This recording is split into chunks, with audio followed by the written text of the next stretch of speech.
Anoi dirani fatu dati chani ke sabe Wali ki argatane nama kamprance Bayi nara Waraanni Oromiyaa keessatti gaggeeffamaa jiru waraana lafoorraa gara waraana samiitti ce'ee jira. Tokko meeshaadhaan irra keessaa asii gadi rukuta. Kan loluu fi kan ciisu nagaadhaan mana isaa keessa kan jiraatu immoo du'uun bu'aa boofachaa jira. Seenaan akkanaa badaan yeroon akkanaa nama jibbisiisaan Oromiyaa keessatti yeroo kamuu mudatee hin beeku.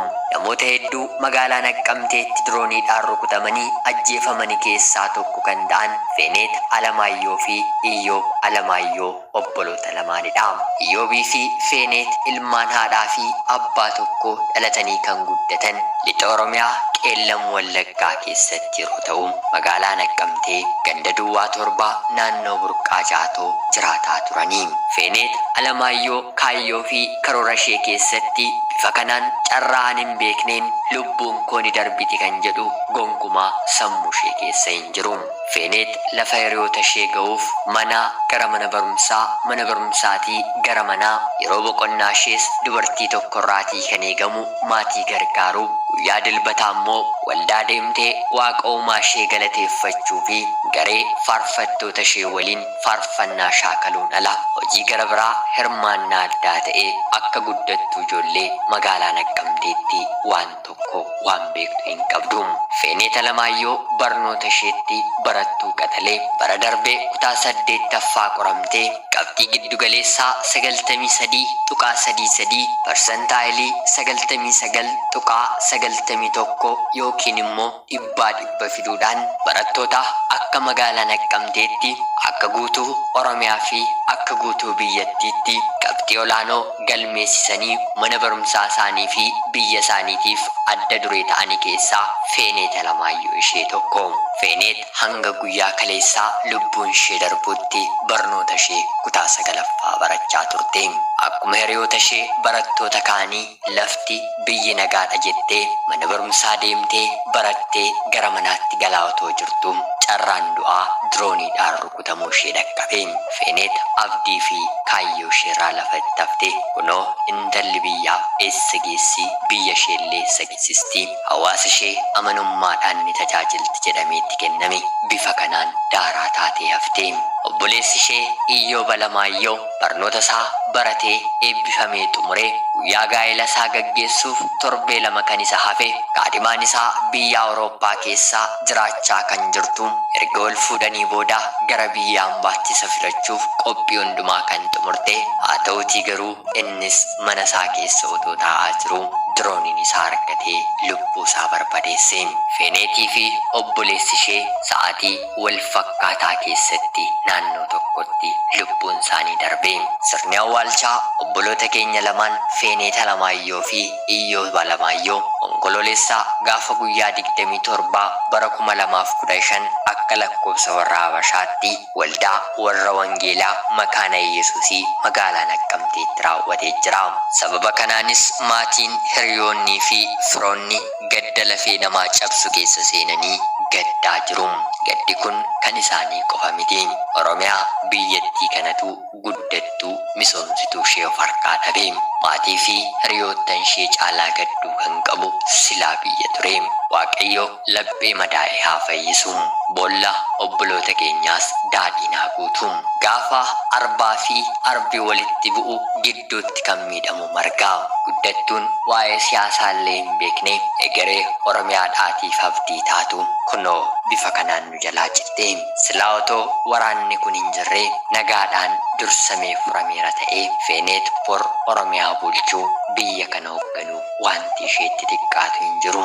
Tarimmoo barattoonni ciccimoon hedduun akkuma karoora godhatanii baratan barnoota meedisinii yookiin immoo doktorummaa barattee obboleessa obboleettii haadha harmee akkoo akaakaa maatii ollaa biyya rakkoo isaanii itti himate haala barattee qorattee bira geesseen hodhaa kana godhaa kana nyaadhaa kana dhiisaa jettee dandeettii isheetiin gorsitee dhukkubsataa jedhee bira dhufeetiif dawaa furmaatanii taati turte. Tarii immoo Feeneet injiinara guddaa taate hojii daandii bu'uuraalee misoomaa manneen gamoowwan gurguddaa ijaarte akka namoota bebbeekamoo biyya keenyaa adda dureen teessi turte. Tarii immoo carraa barnootaa biyya hambaa argatte qorannoowwan gurguddaa dalagdee Feeneet maqaa ishee fi biyya ishee waamsitti turte. Biyya kanaaf Feeneet Alamaayyoo dhabuu jechaan Albert Einstein biyya Israa'el dhabuu akka jechuuti. Barattoowwan ciccimoo qaqqaalii barnoota isaaniitti ajaa'iba ta'an meeshaa qabatanii daggalagalaniiru. Lubbuun isaanii guyyaa guyyaatiin harcaati jira. Gamanaan mootummaan ijoollee guddattuu dirqi arbi lamaan kan wal mo'utti margii fi daggalli loon gabbisuu horii horsiisuu danda'u dhidhiitamee irra ejjitamee dhumaa jira. Gama kanaanis gama saniinis lubbuun darbu silaa otoo beeknee bor guddina biyya keenyaatiif dugdaa abdii warra ta'anii ture. Barattoota akka Feeneet eebbifamtoota akka Iyyoobtuu rasaasaa fi dirooniitiin guyyaa guyyaadhaan harcaa jira. Keessumaayyuu bara kana rakkoo siyaasaa rasaasaan fixuu jechaan guddattuu akkanaa guyyaa guyyaatiin harcaasuudha. Bor harka wal fuudhanii nagaa warra wal buusanii biratti abdiin biyyaa akkanaan dhumuun gonkumaa hin barbaachisu. Bara baraan Oromiyaan ijoollee ishee qaqqaalii wareegaa jirti. Dhumni siyaasaa akkanaas egereensaa maal akka ta'u tilmaamuun namatti hin ulfaatu. Siyaasa rasaasaan hiikuun siyaasa sana keessatti kan hin hirmaanne qeerroo fi qarree wareeguun alatti bu'aansaa hiikamee lafa hin bu'u. Haa ta'uutii garuu guyyaa guyyaatti lubbuuwwan harcaanii kuni xaa'oo siyaasaa gama tokkoon tokko yoo du'e abalutu ajjeese gama tokkoon kara biraa yoo du'e immoo abalutu ajjeese jechuun lubbuu dhala namaa irratti qumaaraa kana ati waan ajjeesteef kan ammoo anatu ajjeesuu qabaan yaada dhala namaa kan hin taane gochaa seexanaa lubbuu baasuu dhiiga dhangalaasuutiin waliin taphatamaa jira. Lafaaf samii kan uume Waaqayyo Gooftaan biyya keenyaaf nagaa godhu. Jajjaboonni Waaqayyo isin dhaga'u imimmaan keessan gara samiitti ol nuuf facaasaa. Bifa kanaan yoo deemne dhala namaa miti muktiyyuu lafarratti waan hafu hin fakkaatu. Lubbuu obboloota keenya lamaanii Waaqayyo gannata haa kennuufi. Oromoo kan jee yoo ta'u balaan Oromiyaa ummatootaa fi naannolee mara akka tuqu waan qabatamaan guyyaan agarurraa hubachuun salphaadha kan jee Jawaar waldhabdeen Oromiyaa keessaatis dhibdee siyaasaa waan taateef mariidhaan malee qawween hin furamu jeeti jira. Qondaalli Koongirensii Federaalistii Oromoo kun gama toora miidiyaa hawaasummaa isaatiin akka maxxansetti yoo ta'e kutaa biyyattii tokkotti nagaa buusanii kaan keessatti ammoo dhiiga dhangalaasuun nagaa fida jedhanii yaaduun gowwummaadha kan jee Itoophiyaan nagaa hunda galeessa feeti jeeti jira.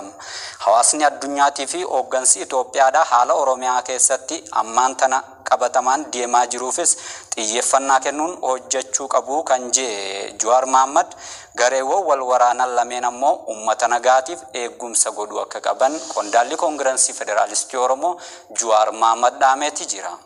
Ta'u balaan Oromiyaa ummatootaa fi naannolee mara akka tuqu waan qabatamaan guyyaan agarurraa hubachuun salphaadha kan jee Jawaar waldhabdeen Oromiyaa keessaatis dhibdee siyaasaa waan taateef mariidhaan malee qawween hin furamu jeeti jira. Qondaalli Koongirensii Federaalistii Oromoo kun gama toora miidiyaa hawaasummaa isaatiin akka maxxansetti yoo ta'e kutaa biyyattii tokkotti nagaa buusanii kaan keessatti ammoo dhiiga dhangalaasuun nagaa fida jedhanii yaaduun gowwummaadha kan jee Itoophiyaan nagaa hunda galeessa feeti jeeti jira. Hawaasni addunyaatii fi hooggansi Itoophiyaadha haala Oromiyaa keessatti ammaan tana qabatamaan deemaa jiru. Oromootu nama bitee jedhanii dubbatu.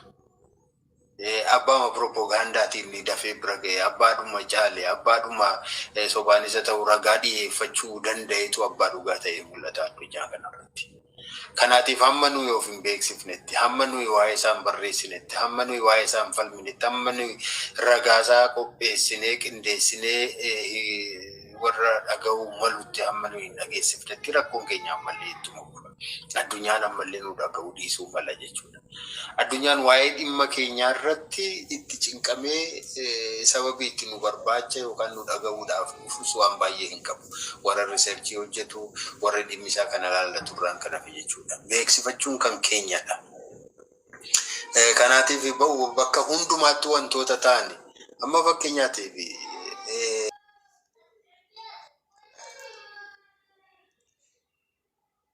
kun itti raawwatamu akkaataan namni itti du'aa jiru duuti nama hundumaaf yookaan hin oolle yoo ta'e akkaataa sabni keenya har'atti du'aa jiru akkaataa suukanneessaadha kan itti du'aa jiru. Morma isaatti qalamaa jira, qaama isaatti irraa citaa jira, dirooniidhaan gubateetu akka kasalaatti marameetu bakka bakkatti gatamaa jira.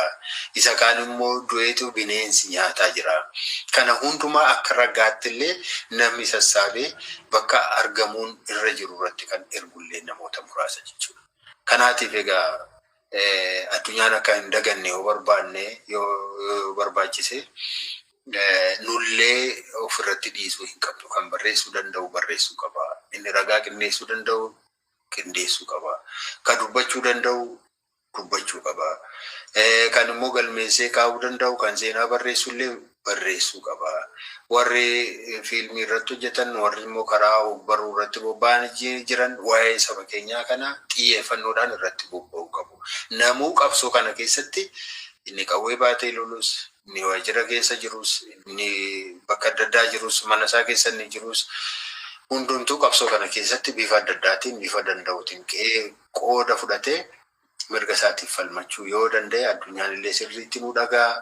Waan nullee tokkummaa keenya ni cimfannaa, tokkummaa keenya baree jennaan diinillee harka nurraatii sassaabbata, humna keenya illee ni cimsannaa. Bifa kanaatiin yoo deemne malee ammallee rakkoo guddaatiif saaxilamuu akkaataa amma teenya wal ilaalaa jirru kanarratti sabi gar tokko yeroo inni adda bahamee yeroo inni rukutamaa jiru kanarratti yeroo inni miidhamaa jiru irratti anaan nan ga'u anaan na bira hin ga'u booda anaan nan ilaallatu jedhanii yeroo itti taa'an miti yeroon isaa.